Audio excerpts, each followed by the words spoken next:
Hey everyone, back with the grammar lesson for the day from the gorgeous day that we're having. Hopefully everybody's having a chance to get outside on this time that you have to spend at home. I have some students, well, they're student aged, people that live back that way, and one of them actually went to KIPP last year, but I keep seeing them playing basketball in their driveway and it's making me think of you guys, so I hope that you guys are having some time outside.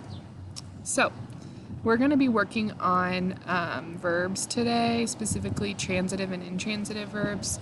I'm going to ask you here, if you did not complete my lesson yesterday, which it's okay if you didn't have to, but if you have not completed HRH, this is going to be very challenging. So I'm going to ask you to pause the video right here. Go check your IXL to make sure that you've done HRH. Is it a direct or indirect object? And if you haven't, actually go back to my video from yesterday for this one and complete that skill before you move on to this one. But if yesterday you finished this skill, absolutely you're ready for this next skill. A lot of the grammar ones go in like a specific order, so you don't want to skip out on ones that come before something else or you're going to get really confused. Okay, so transitive and intransitive verbs. First, we'll start with what's a verb. You should remember that most verbs, well, there's certain types of verbs, but the verbs that we're dealing with today are action verbs. So it's when like somebody or something is doing an action. So for example, take a look here. You can bend, lift, carry, kneel, hold, sit, punch, pick up, leap, shout, push, run. Those are all verbs, actions. You should have learned that a few years ago, so that should be a review.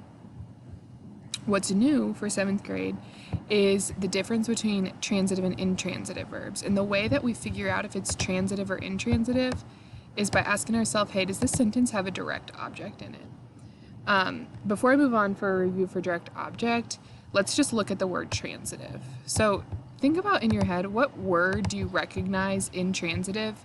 Like what's another word that you know that sounds like transitive? You might think transition or translate, and that root is trans.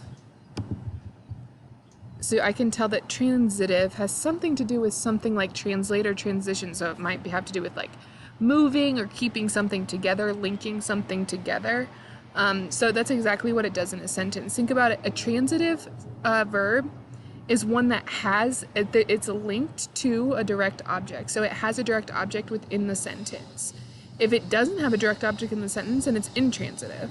So think about, it's linking, a transitive verb links together a subject and a direct object, and an intransitive verb, there's no link in between. Think you can't, it'd be like going from literacy to science. You can't get from one place to the other without having something in between. That's what this transitive verb is. So we figure out, just like yesterday, we were looking if a sentence had a direct object. So we can figure out if something's if a sentence has a transitive verb, if there's a direct object there. So just a quick review for direct objects, like we were practicing yesterday. So a direct object, it's a pronoun, noun, or noun phrase that receives the action of a verb. So receives the action of a verb.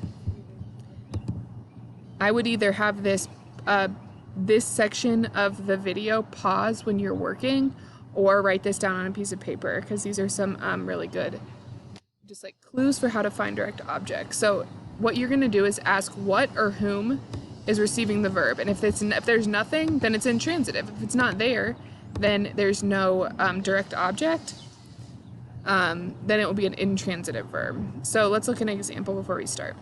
Joan walked her dog. What or whom did Joan walk is what I think in my head, my thinking steps. What or whom did Joan walk? Her dog. So her dog is the direct object.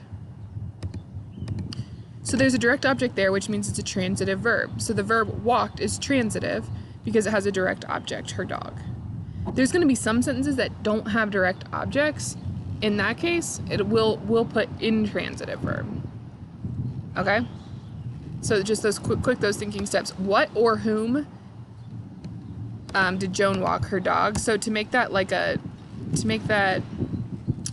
something you can translate to all of your sentences, I would ask myself, what or whom is this, or what or whom is receiving the action, just like we did yesterday. So what or whom's receiving the action here? Her dog is receiving the walking. So we'll have to ask ourselves that every single time when we're looking at a sentence, and if we can't answer it, then we know that it's intransitive. Alrighty, here's a few together. Again, when you're working, I would highly recommend, if you're on your computer, to have it like 2 things up at once. Keep this up while you're working, and then work on the other side. So this is saying select the action verb. If the verb is transitive, also select its direct object. Okay, sounds simple enough. First, I need to find the action verb. So I need to go up here and look for something that shows somebody doing something. This Mexican restaurant serves tacos with generous portions of halibut, cabbage, and salsa. Okay, what's the action in there? Serve. Somebody can serve something. So that's the first part of it. I select the action verb serves. Now I have to ask myself, is this transitive? Because if it's transitive, I have to find the direct object. So what or whom is receiving the serving? Tacos. Yeah. The tacos, serves links Mexican restaurant and tacos. So it's a transitive verb. So I had to click on the action verb and the direct object. Nice. So let's try the next one. Select the action verb. Okay, just 10 minutes of moderate exercise elevates brain activity.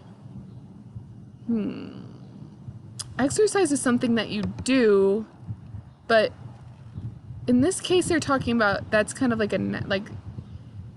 that's like a whole, it's a noun because it's like it's the subject of the sentence. It's the thing that's doing something.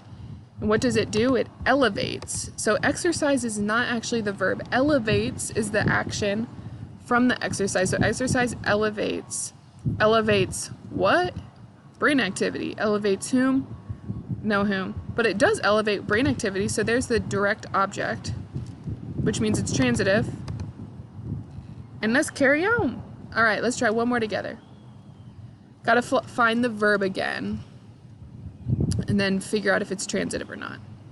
So the verb, 3 London-based students, Rodrigo Garcia Gonzalez, Pierre Paslier, and, I'm sorry, I don't know how to say that name, Guame Couch, won a design award for their waste-reducing edible water bottle. 3 London-based students, that's a noun. These are all proper nouns and names of people. But they did something, they won, so there's the verb. And I'll ask myself, what did they win? A design award. There's a direct object. Boom shakalaka, we just got ourselves to 30. Just a quick review. You should have noticed that it's asking for the verb first. So like, for example, you want to find the verb first, the action. That should be the easy part. Once you do that, look and ask yourself, is the word that comes directly after the action what or whom is receiving it? And if it is, click it and then say, press submit. If there's not what or whom receiving an action, that's fine. Then just click on the action verb. So step 1, find the action verb. Step 2, ask yourself, is there a direct object? If there is, click it. If there's not, just stick with the verb. Call me if you have any questions. I've noticed that a lot of people are doing some really awesome stuff with the grammar this week and last week. So thank you for your hard work. As usual, I miss you all so very much, and I hope that you have a good rest of your day.